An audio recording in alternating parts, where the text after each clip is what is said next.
Tiếp tục. Yếu có quét con. Mà bơ nhìn thì nữa dưới đây mừng ngày thường thì nữa. Bơ nhìn thì nữa như đơn dài nữa. Mọi người không tùy đau đết. Mọi người lo lắng. Ai nghe mẹ không ê nha mà từng lệ sớm đu mau. Ai không để đơn có bu lệ ao đừng kinh. Tại nhé.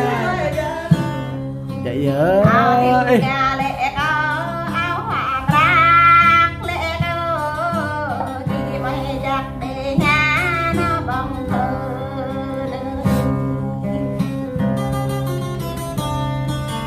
khi mình ta lơ để có nó bộ quan khi mình đi quan để có nhắc lại đơn lệ dòng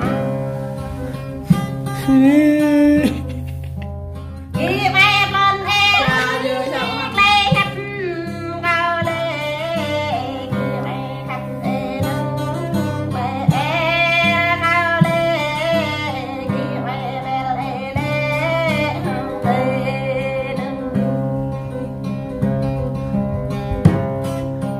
phải cái bộ mình vạc đắm tay cái nghìn kỳ hoa y cao lá bị thao đi đâu đây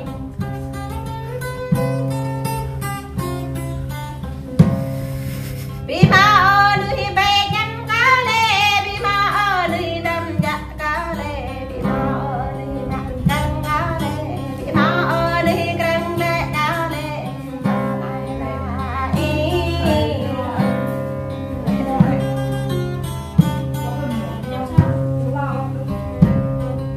đi sân rê và cao ra đến nhang ra nơi đi sân rê và ý ra đi cao ra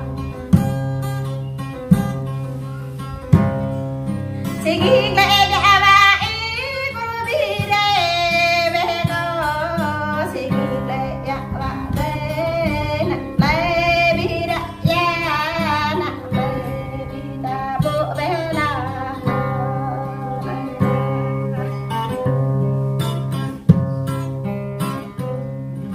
có chân lệ vô cao đá nhắc là đây nữa có chân lệ vô cao đá dễ lạ thì con đừng ghi nhận hai con mới không được về mà có chân lệ vô cao đá trên lạ đăng ghi nữa bỏ mày lăng mà bỏ có để có khi là đỏ lệ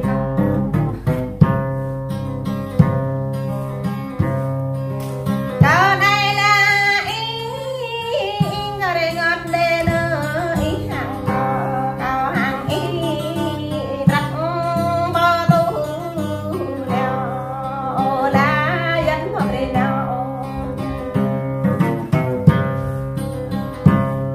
đặt bờ đang mơ bờ mò rê rê ơ đặt mẹ ta ba giá mà giá ơ nào